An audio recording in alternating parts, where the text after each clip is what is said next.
Artıq payız başlayıb və düşünürəm ki, bundan sonra qar və yaxşı səyahət avtomobili lazımdır sizə. Bu qiymətə bu avtomobilləri görəndə düşündüm ki, məşhur filmdə deyildiyi kimi bu uşağın böyüyüb kim olacağını düşünən adamın tükləri biz-biz olur. Düşündüm ki, biraz daha artıq qiymətə bizə nələr təklif edəcək Çin. Hər ikisinin dizaynından tutmuş texniki göstəricilərinə qədər sizə izah edəcəm. Bu verilişin sonunda biləcəksiniz ki, sizə Jetour T2 208 kilometr Mountain Edition lazımdır, yoxsa Haval Raptor 145 Premium. Hər iki avtomobili incələyəcəm. Mən Marat Namazov. Bu avtomobillərlə start-stop verilişinin start düyməsini sıxıram. Raptor'un at gücü 383, T2'də isə 462'dir. Raptor'da mühərrikin fırlanma 750 Nm, T2'də isə 700'dür. Raptor'un bagaj həcmi 586 litr, T2'də isə 475 litrdir. Raptor'un uzunluğu 4800 mm, eni 1916 mm, hündürlüyü isə 1829 mm-dir. T2'də isə 4785 mm uzunluq, eni 2006 mm, hündürlüyü isə 1880 mm-dir. Raptor tam şarjla qarışıq rejimdə 1,1-1,7 litr yanacaq işlədir. T2 isə eyni şəraitdə 0,9-1,5 litr. Hər iki avtomobili, bax bu Çin nəhənglərini bizə Autofamily avtosalonu təqdim eləyib. Onlarda demək olar ki, əsasən premium Çin avtomobilləridir. Yəni həm sifarişlə gətirirlər, həm salonlarında bax bu avtomobillərin hər ikisi satışda olan avtomobillərdir. Yəni yaxınlaşıb test drive edə bilərsiniz, qiymətdə razılaşa bilərsiniz. Mən bildiyim qədərilə deyilən qiymətdən endirim də eləyirlər əslində. Ona görə də bax verilişin sonunda qərar verirsiniz, hansını bəyənirsiniz. Ondan sonra da birbaşa yazılan ünvana yaxınlaşırsınız Autofamily'yə və alıb çıxırsınız bu avtomobili.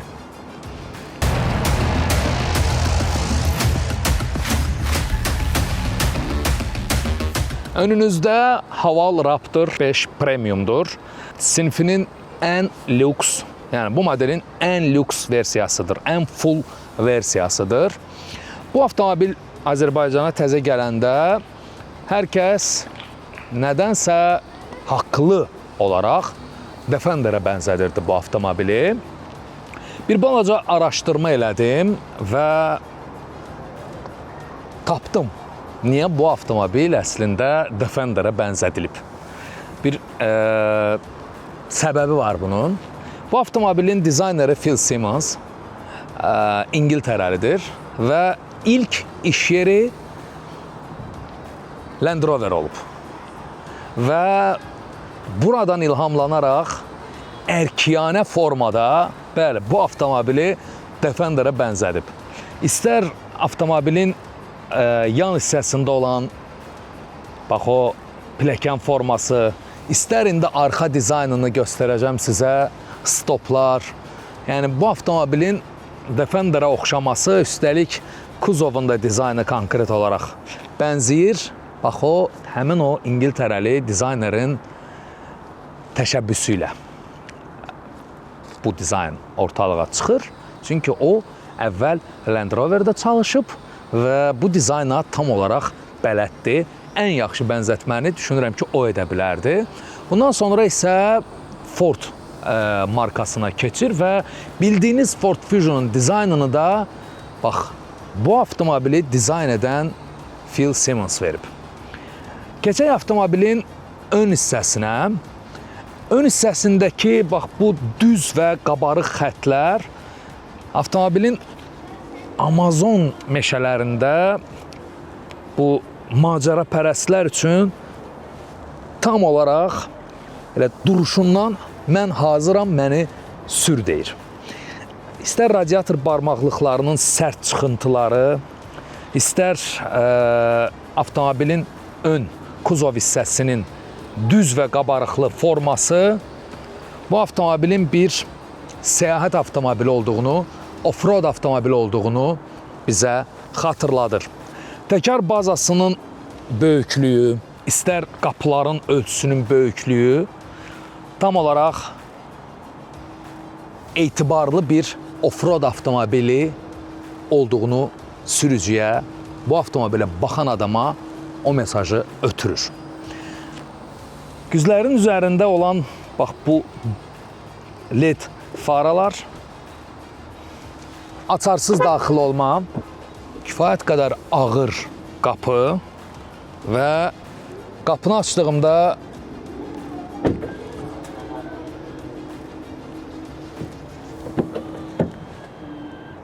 bu əladır. Bunu çox bəyəndim. Amma bu yalnız full komplektasiyalarda mövcuddur. Təkər ölçüsü 20-dir. Avtomobil 4 çəkəndir. Və burada da qeyd olunub High 4. Avtomobil tam elektrik məsafəsi 145 kilometrdir. Bagaj həcmi çox böyükdür. Kifayət qədər geniş bagaj həcmi var avtomobilin. Baxaq burada nəyimiz var?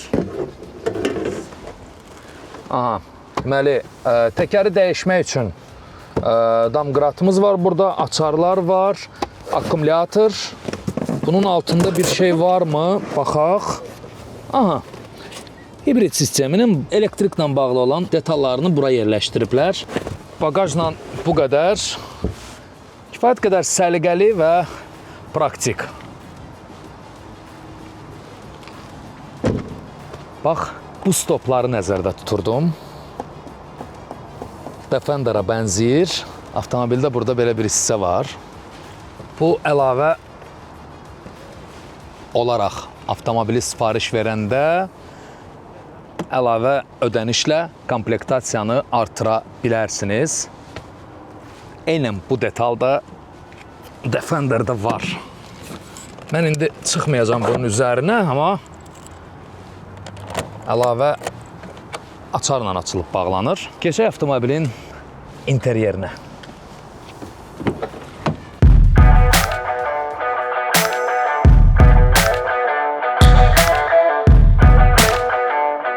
Haval Raptor'un salonu kifayət qədər sərt və ciddidir. Burada bizim qarşımızda 2 monitor durur. Biri alətlər panelidir, digəri isə ümumi monitordan ibarətdir.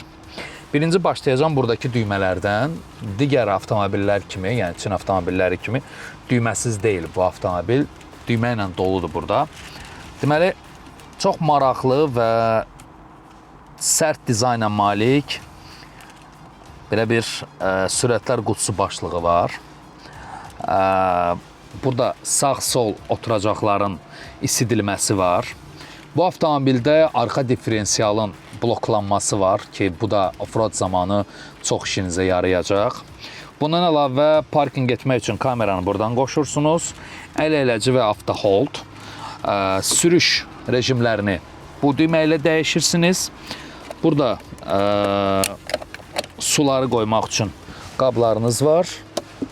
Belə bir geniş dirsəyatlığı, yəni nənəmin sandığı var burada. Bu hissəni mən çox sevirəm. Rahat əşyalarınızı bura qoya bilərsiniz. Və burada bir yer var, sərin içkiləri saxlamaq üçün kondisionerin havasını dirsəyatlığına da ötürə bilirsiniz. Yəni balaca bir düymədir, qaldırdın və əssalam. Avtomobilin orta paneli çox geniş və sərt şəkildə dizayn edilib. Bu da avtomobilin off-road avtomobili olduğunu bizə göstərir. Havalandırma sistemi, kondisioner sistemi və qəza işığı burada yerləşir. Yəni bu düymələr bu düymələr kondisioner sistemini idarə etmək üçündür. Burada sadəcə olaraq ortada bir qəza işıqlarında yerləşdiriblər. Deməli, kondisioner çıxışları 2 ədəd burada, bax, digər avtomobildə bundan əvvəlki verilişimizdə göstərdiyim kimi qeyri-praktik deyil. Tam olaraq praktikdir və havanın sürücüyə tərəf gəlməsini tam təmin edir. Yəni, Kuyan Q07-də göstərmişdim. Havalandırma sistemi aşağıda idi və istər-istəməz sürücünü bu narahat eləyir soyuq və isti havalarda. Təəssüflər olsun ki, monitorumuz Çin dilindədir və buradan məlumatları sizə tam olaraq göstərərək ötürə bilməyəcəm. Apple CarPlay görmədim mən monitorda. Huawei HiCar var. Bu avtomobildə proqram yazaraq avtomobili telefondan uzaqdan işə salma funksiyası var. Sürüş rejimlərini sizə deyim. Deməli, ekonom, sport və komfort. Buna əlavə qış rejimi, palçıqlı və qumlu yollar üçün də bax, buradan idarə edə bilərsiniz. Yola uyğun olaraq rejimləri dəyişə bilərsiniz. Deməli, 360 dərəcə kamera var avtomobildə. 540 dərəcə deyil, 360 dərəcədir. Baxın, burada deməli, sağ-sol güzgülərin qatlanması var burada. 360 dərəcə kamera var burada. Rahat şəkildə bu formada idarə edə bilirsiniz. Deməli, avtomobildə zolaq tanıma, ön toqquşma xəbərdarlığı, zolaq tanıma xəbərdarlığı, zolaqdan çıxma xəbərdarlığı, cruise control, adaptiv cruise control, klimat kontrol təbii olaraq və bunların da hər birini bax, sükanın üzərində olan düymələrdən idarə edə bilirsiniz. Head-up display var, mənim avtomobildə ən çox sevdiyim hissələrdən biridir ki, biz alətlər panelinə avtomatik olaraq baxmağımıza ehtiyac olmur. Elə birbaşa alın şüşəsindən görə bilirik. Tam panoramik dam. Bundan əlavə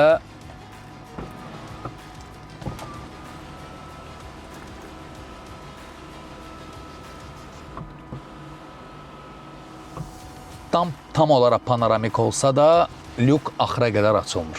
Yarıya qədər açılır.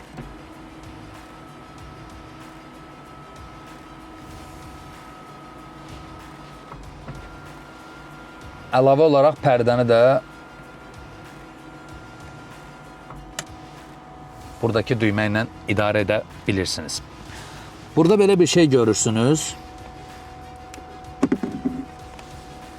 Bu avtomobil əsl səyahət avtomobilidir. Fanardır, həm çıxır səyahət vaxtı sizə kömək ola bilər, həm də bax, balaca bu yerdən şarj da olunur.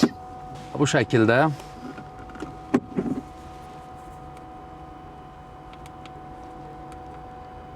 deyirəm də, qardaş, Çinlilər bu avtomobili, aha, burada da var hətta işığı. Çinlilər bu avtomobili istehsal eləyəndə bir səyahət edən adama nə lazımdırsa, hər şeyi düşünüblər. Yox, belə. Bundan əlavə, burada belə bir əşyalarınızı qoymaq üçün, sumkanı asmaq üçün belə bir düymə də var. Geniş, çox geniş bir cip burada var və həmin o off-road yollarında sərnişinin öz müqavimətini saxlamaq üçün hissə çox ciddi göstərir avtomobili həqiqətən də. Oturanda çox rahat və yumuşaq dəridən söhbət gedir burada. Tam olaraq rahatdır sürücü bu avtomobildə. Əl getdi sükana və salam. Bircə nə qalır? Bu avtomobilin təyinatı üzrə olan yollarda sürmək. Və salam. 4 şüşə qaldırıcı var burada. Güzgülərin tənzimlənməsi və mərkəzi kilitləmə. Oturacaqlar elektron. İsidilməsi və ventilyasiyası da öz yerində. Bundan əlavə oturacaqların şişməsi.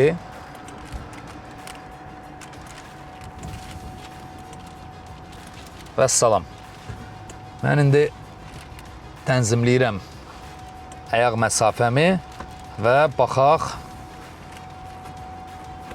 nə qədər rahatdır Haval Raptor'ın arxa salonunda əyləşib səyahət etmək. Gedək. Oo.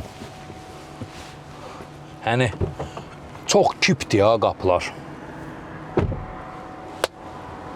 Çox kip və ağır qapıları var. Yəni o Çin avtomobillərinin yüngül detallarını hiss eləmirsən bu avtomobildə. Adiyyatı yoxdur yəni. Çox keyfiyyətli detallar. Burada bizim zavod istehsalı pərdəmiz var. Balaca bir işığımız var. Əsas məsələ panoramik damımız var. Ona görə də arxada oturan sərnişinlər heç bir halda darıxmayacaqlar səyahətdə. Çünki darısqal, qara və qaranlıq salonlarda bəzən həqiqətən də uzaq məsafələrdə insanlar yorulurlar. Burada belə bir dirsək atlığımız var, rahat. Uşaqların kreslolarını yerləşdirmək üçün hissə var. USB çıxış var. 2 zonalı klimatın hava çıxışları var burada. Ciblər. Burada bir incə düşüncə var. Demək olar ki, həm balaca, həm böyük ölçüdə olan sularınızı bura qoya bilərsiniz. Və bu şəkildə ölçüsü tənzimlənir. Bir dənə qalır nə? Safari səfəri. Bax, bu avtomobillə. Gözəl olardı.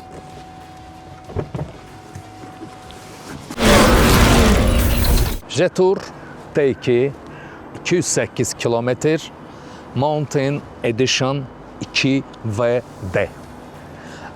Qarşınızda olan bax bu modelin ən full komplektasiyasıdır. Jetour Cher ailəsinə məxsusdur və Azərbaycanda off-road tipli SUV-lərin içində, ələxüsus da Çin markalarının içində ən sevilən avtomobillərdəndir. Azərbaycana daxil olduğu ilk gündən bu avtomobili sevdilər. Bunun da səbəbini araşdırdım. Biz axı ələxüsus avtomobilin birinci eksteryerini bəyənirik. Sonra keçirik onun ustası varmı, ehtiyat hissəsi varmı, servisi necədir, bunlarla maraqlanırıq. Səbəblərindən birini açıqlayacağım sizə. Əminəm ki, çoxlarınız bilmirsiniz. Bax, gördüyünüz bu avtomobilin dizaynını Türk qardaşımız verib. Hakan Saracoğlu. Bəli, Jetour T2-nin dizayneri bir Türkdür və Hakan Saracoğlu 15 il Porsche'da çalışıb və oradakı avtomobillərin dizaynını verib. Və artıq son illərdir ki, Chery'də çalışır və düşünürəm ki, kifayət qədər eksteryer dizayn çox gözəl alınıb. İstər gündüz fənərlərinin dizaynı, istər bax bu logonun radiator barmaqlıqlarının üzərində düzülüşü və onun arxasındakı işıqlar, fənər rolunu oynayan bax bu işıqlar hər iki tərəfdə və bu işıqlardan həm də arxa duman fənərləri də var, eyni dizayndadır. Avtomobilin sərt görünüşü var. Aerodinamika demək olar ki, yox səviyyəsindədir. Bir balaca belə bir çıxıntı var, amma avtomobil Azərbaycanlıların, Amerikalıların sevdiyi tərzdədir. Sərt və düz. Avtomobilin hər dörd tərəfində qanatların altında bax belə bir LED işıqlar var. Bu da avtomobilə xüsusi gözəllik qatır. Qapılar kifayət qədər ağır və çox komfortlu, gözəl. Amma bu avtomobildə avtomatik, yəni çıxma məsələsi yoxdur. Pilləkənin standart. Burada bizim plug-in hibrid olduğu üçün şarj yerimiz var. AC və DC. Təkərlərimiz full komplektasiya olduğu üçün 20-lik ölçüdədir. Avtomobilin arxasına keçəndə öndə olan o gündüz fənərlərinin davamını da arxa stop fənərlərində görə bilirsən. Və bu gündüz LED fənərləri və 360 dərəcə kameranın arxada biri burada, biri isə bax bu LED stopun üzərindədir. Eyni sizə öndə dediyim işıqların davamı duman fənəri olaraq burada da öz əksini tapıb. 360 dərəcə park radar. Arxa bagaj Azərbaycanlıların çox sevdiyi plisosdur.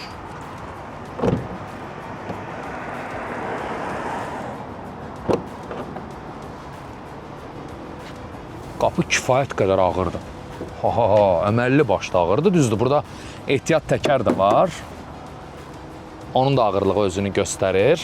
Ümumiyyətlə Jetour Chery'nin macəra sevən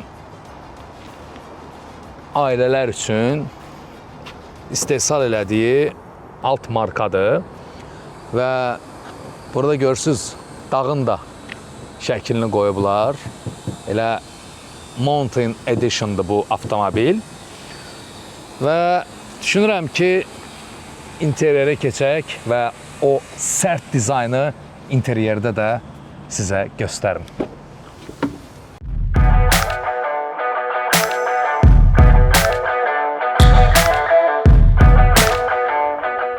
Açar dizaynlarını çox sevirəm. Mənə maraqlıdır belə dizaynlar. Düzdür, hələ ki bu vaxta qədər yeganə sevdiyim açar Dongfeng'da idi, Yipay seriyasında, 07-də. Amma bu da qəşəng açardır. Deməli, T2-nin çox belə iri qabaritli sürətlər qutusu başlığı var. Adam özünü sanki belə böyük hərbi avtomobildə hiss eləyir. Burada bizim simsiz şarj bölməmiz var. Yəni telefonlarınızı rahatlıqla burada şarj eləyə bilərsiniz. Sürüş rejimlərini buradan idarə edirsiniz. Burada standart, ekonomik rejim var, qar rejimi var və sport rejimi var. Onu deyim ki, avtomobil 2V-dədir. Yalnız ön çəkir bu avtomobillərdə. Deməli, kondisionerin düymələrini bura yerləşdiriblər. Burada park üçün avtomatik olaraq kameranı açır park etməyiniz üçün. Vəssalam. Bu orta konsul bundan ibarətdir. Stakanlarınızı qoymaq üçün yer var burada. Sərgəli şəkildə bağlaya bilirsiniz. Nabukdur dirsək atlığı. Geniş bir dirsək atlığı var burada. Və eyni qaydada da kondisionerin soyuq havasını, sərin içkiləri sərin saxlamaq üçün birbaşa dirsək atlığına vuran hissə var. Yəni buradan idarə edə bilirsiniz. Bax, bu metal işləmələr həm burada, yəni orta konsolda, həm də bu hissədə belə tam olaraq qara və metal işləmələrdən ibarətdir. Hətta burada düymələrin üzərində də metal işləmələr var. Ambiyans işıqlar var. Çox gözəl görsənir. İstər bu hissədə, istərsə də qapılarda. Bu hissə nabukdur tam olaraq. İstər dam, istərsə də sağ-sol panel. Üz tanıma var avtomobildə. Yəni sürücünün üzünü tanımaq üçün belə bir hissə var. Salon görüntülərinə nəzarət etmək üçün kamera var burada. 2 ədəd. Tam panoramik damımız var və baxaq axıra qədər açılır, yoxsa yox.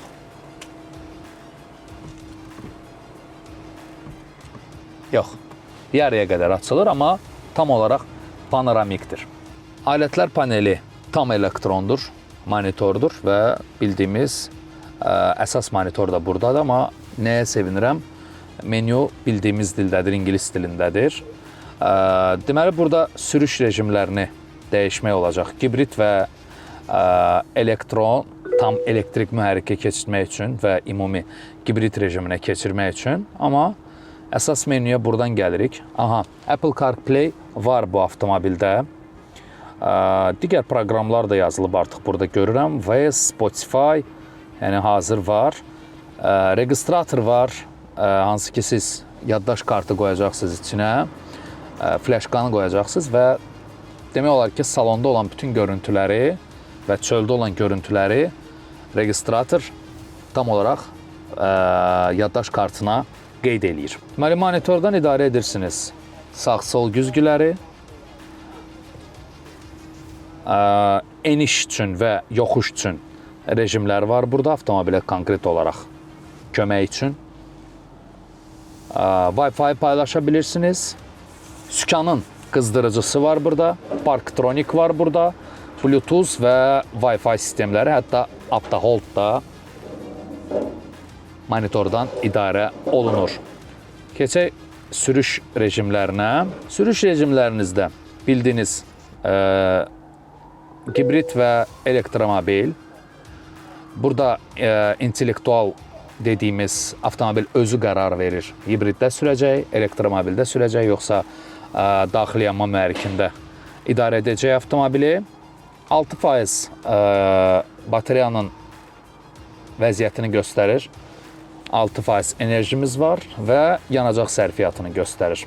Zolaq tanıma, ön toqquşma və arxa toqquşma xəbərdarlığı, zolaqdan çıxma xəbərdarlığı, avtomatik parking, avtomobilin kənardan işə salınması və klimatın qoşulması. Multisükandır və istər deməli, sükanın rejimlərini, cruise control, klimat hamısı buradan idarə olunur birbaşa sükan üzərindən. Oturacaqlar elektron tənzimlənir.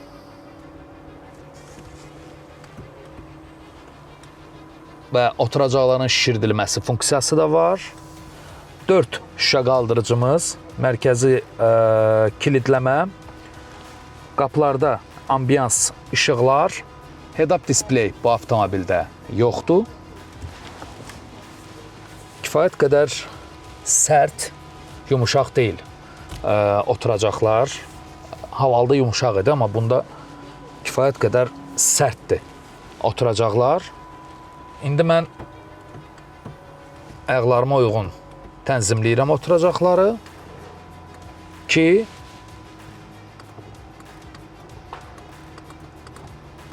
arxa salona nə qədər rahat olduğunu sizə göstərim. Tam olaraq tənzimlədim və keçirək arxa salona.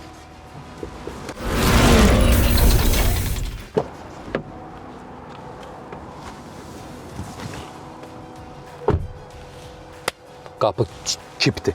Ümumiyyətlə, hər iki avtomobil düşündüyünüz Çin avtomobillərinin effektini vermir. Yəni, sən o bildiyimiz Çin avtomobillər ki var, hansı ki deyirsiniz detalları nazikdir, qapıları rahat deyil, detallar keyfiyyətsizdir, yüngüldür qapılar, yox. Yəni, kip. Mən özümü Amerikan, Alman avtomobilində hiss edirəm hal-hazırda. Deməli, dirsək atlığımız və 2 stakan qabımız var burada. Jetour T2 bizdə full versiya olduğu üçün səs sistemi də Sony markasına aiddir. Sony markasındakı bilirsiniz də, onun izaha ehtiyacı yoxdur. Burada rahat, geniş və bir neçə cib var hər iki qapıda. USB və Type-C çıxışlar var. Kondisioner çıxışları var burada. Uşaqların kresolarını yerləşdirmək üçün hissə var burada. Tam panoramik dam və səyahət vaxtı sərnişin bu avtomobildə darıxa bilməz. Amma havaldan fərqli olaraq öndə də, arxada da əyləşəndə mən dəri bərk, oturacaqlar sərtdir. Yəni, yumuşaq deyil, onu deyə bilərəm. Raptorun oturacaqları kifayət qədər yumuşaqdır. Amma diz məsafəmi görürsünüz, arxada rahatlıqla orta paneldə olmadığı üçün 3 nəfər səyahət edə bilər. İndi isə keçək bu avtomobillərin texniki izahına. Ümumiyyətlə Çin avtomobilləri haqqında hər biriniz bilirsiniz ki, ələxüsus da bu işlə məşğul olan ustalar bilir ki, texniki məlumatları yığmaq, dəqiq yığmaq hal-hazırda çox müşkül məsələdir. Çünki bu barədə ədəbiyyatlar dəqiq deyil, dillərini tam dəqiq məlumat ala bilmirik və əsas məsələlərdən biri isə Çində avtomobil industriyasının birdən-birə boom etməsidir. Yəni bu boom nəticəsində o qədər yeniliklər baş verir ki, avtomobillərin üzərində bəzən bir ildə istehsal edilən modellərin üzərində bir neçə dəfə mühərrik, sürətlər qutusu və askı sistemi dəyişilir deyə bəzən sənin bir ay bundan əvvəl dediyin məlumat bugün artıq keçmiş olur və köhnə olur və səhv sayılır əslində. Bu iki avtomobil haqqında məlumat toplamaq o qədər də çətin deyildi. Birinci başlamaq istəyirəm Haval Raptordan. Haval Raptor 1.5 daxili yanma mühərriki 1.5 mühərrikdir. 4 silindrdən və turbo şarjlı mühərrikdir. Və bu avtomobillərdə zamanlama zəncirlə idarə edilir. Bu da o deməkdir ki, bu avtomobillərin mühərrik yağına mütləq fikir verəcəksiniz. Yəni, mühərrik yağına əsas avtomobildir. Bundan əlavə ciday mühərrikdir, yəni yüksək təzyiqli farsunkalardır. Burada da yanacaq sisteminə mütləq nəzarət edəcəksiniz. Zamanlama zəncirlə olduğu üçün əgər yağ keyfiyyətsiz olarsa, zəncir uzanması baş verəcək. Zəncirlə təchiz edilmiş mühərriklər əslində dözümlü mühərriklərdir. Sadəcə yağa həssas mühərriklərdir. Əgər yağ köhnə olacaqsa, keyfiyyətsiz olacaqsa, zəncir uzanması baş verəcək və bu da mühərrikin dağılmasına qədər gətirib çıxardır. Dözümlü mühərrikdir, Great Wall mühərrikidir, amma mütləq ki, yağına fikir verəcəksiniz. Yanacaq 92 əslində tövsiyə edilir bu avtomobillərdə. Nəzərə alsaq ki, ortada turbodan söhbət gedir və yüksək təzyiqli farsunkalardan söhbət gedirsə, mən Haval idarə etsəydim 95 yanacaqla idarə edərdim. Ələxüsusda yoxuşlarda və avtomobil yüklü olan zaman. İsti havalarda avtomobil yüklü olanda 92 yanacaqla detonasiyanın olması əslində mümkündür. Ona görə də heç olmasa bu vaxtlarda 95-dən istifadə etsəniz, mühərrik daha uzun ömürlü ola bilər. Askı sistemi isə digər Çin avtomobillərində də artıq praktikadan keçmiş, çox güclü bir sistemdir. Ön Macphersondur, arxa isə müstəqil, çox qollu yaylardan ibarətdir. Yəni, kifayət qədər dözümlü və sürüşdə avtomobilin tam yol tutumunu təmin edə bilir.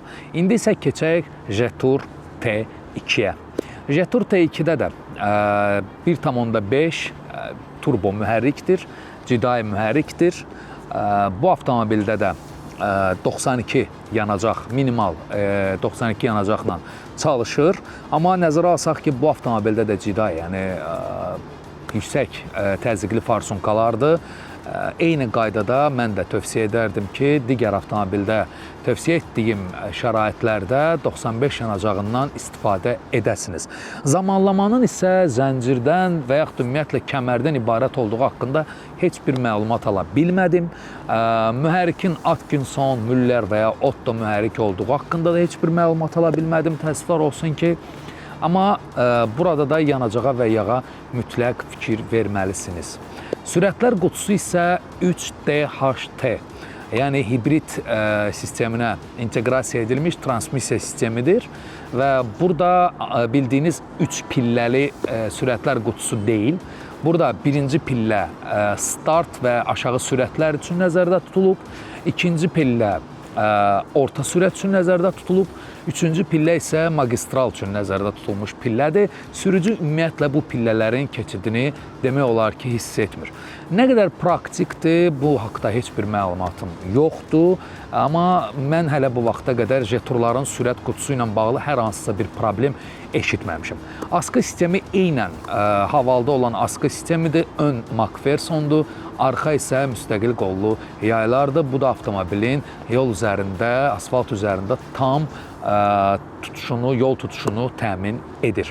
Avtomobillərin əsas texniki tərəfləri haqqında bu qədər. İndi isə keçək sürüş testinə görə o dediyimiz askı sistemi və mühərrik, transmissiya bu avtomobildə bir sürücüyə nələri verə bilir, yolda hansı keyfi yaşada bilir. Başlayaq sürüş testinə. Haval Raptor. Haval aşağıtını çəkmişdik və orada göstərmişdim ki, belə bir funksiya var. Havaldan başqa heç birində görməmişəm. Kəməri taxmadan avtomobil işə düşmür. Düzdür, bu funksiyanı söndürmək olur, amma eyni bu funksiyadan, yəni H6-da olan funksiyadan bunda da var. Kəmər taxmasaydım avtomobil işə düşməyəcəkdi.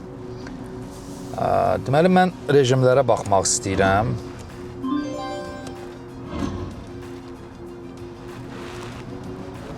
Əla.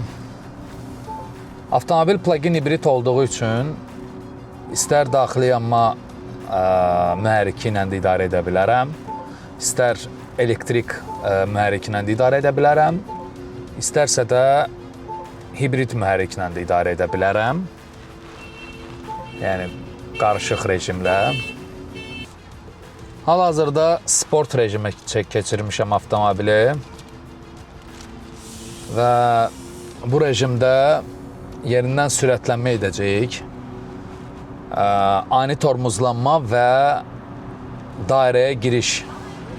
Görək avtomobilin dairədə yol tutumu necədir? Plug-in hibrid. Yerindən sürətlənməsi sport rejimdə necədir?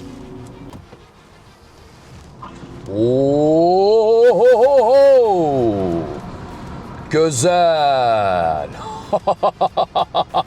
Ay, bir offroad avtomobilində bu nə çeviklik, bu nə qıvraqlıq. Möhtəşəm. Çox qəşəng. Bilirsiniz nədir? Məsələ odur ki, bu qədər sürət, amma çox rahat idarə olunur avtomobil. Aerodinamika, yəni təbii ki, dizayn olaraq özünüz də görürsünüz, sıfırdır. Dizayn da sıfırdır aerodinamika. Amma yerindən sürətlənmə, o 1.5 turbo mühərrikin gücü möhtəşəm.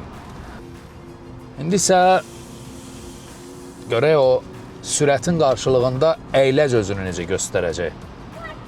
Mənə çox maraqlıdır bu avtomobilin əyləc sistemi.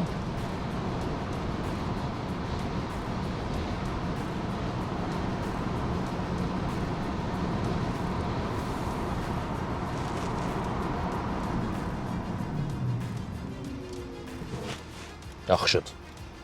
Yəni, saxlayır.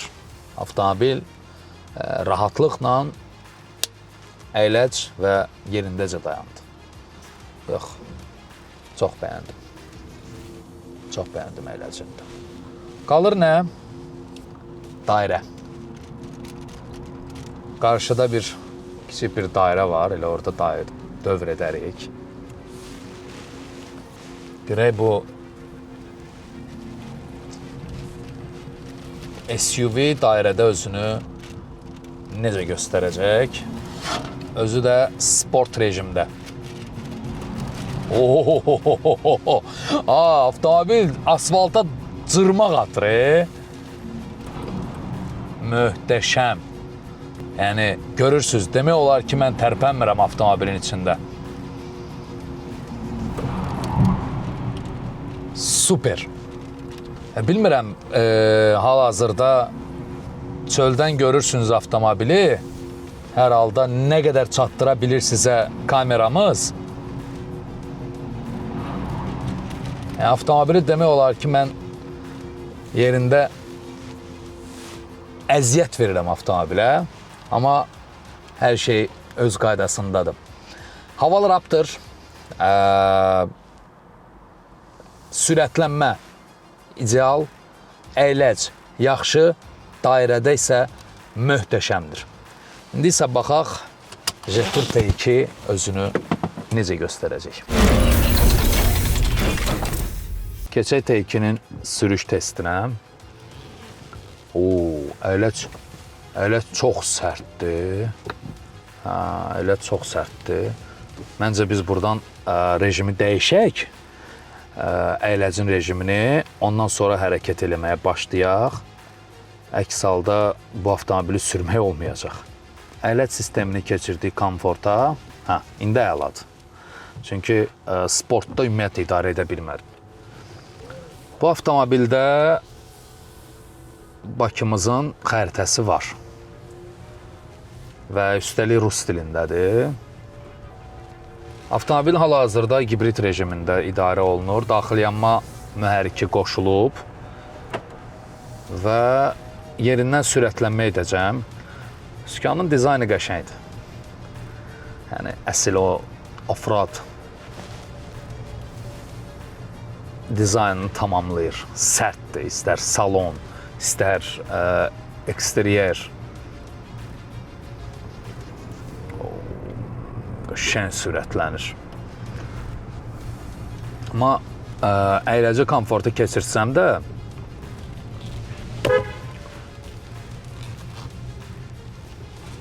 yenə də sərtdir. Yəni komfortlu deyil əyləci. 3, 2, 1.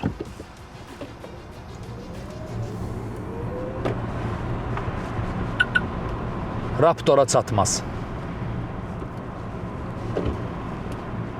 Nəzərinizə çatdırım ki, hal-hazırda daxili yanma mühərriki qoşulub. Raptora çatmaz, amma əladır yenə də. Amma ani sürətlənmədə Raptor daha özünü çevik göstərdi. İndi isə əyləci test edək. 60 sürətlə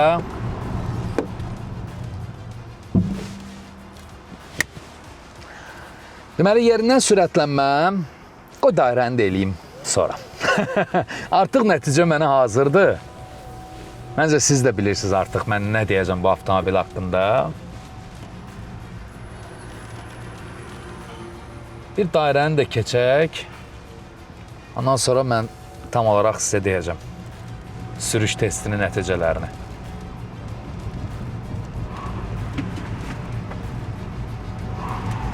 Yox, fikir verirsiniz, operatorumuz da axır, mən də axıram.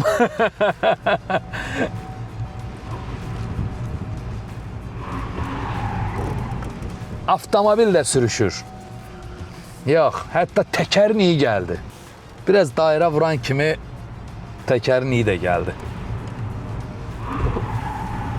Yox. Eləməyin bu avtomobillə belə şeylər.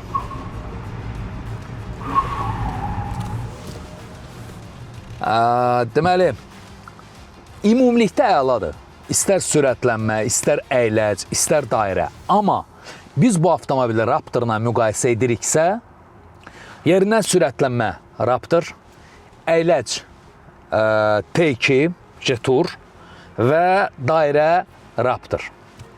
Vəssalam.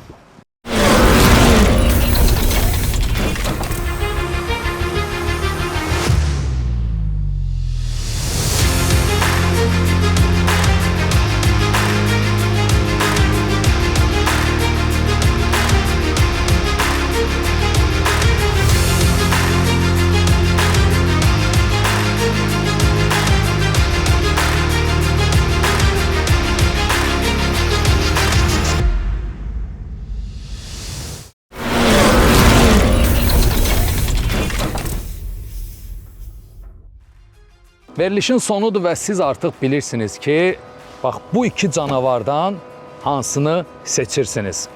Avtofamiliyə təşəkkürümü bildirirəm. Bu avtosalon təqdim edib bu avtomobillərin hər ikisini bizə. Onlarda bu tip avtomobillər çoxdur. Yaxınlaşıb göstərilən ünvana gedə bilərsiniz, test edib ala da bilərsiniz. Telefon nömrələri də var, əlaqə saxlaya bilərsiniz. Keçən verilişdə sizə demişdim ki, mən hansı avtomobili seçəcəmsə, verilişin sonunda həmən avtomobilə söykənəcəm. Bəli, mən seçimimi etdim. Düşünürəm ki, siz də artıq seçim etmişsiniz. Mən Marat Namazov, Start Stop verilişinin stop düyməsini sıxıram.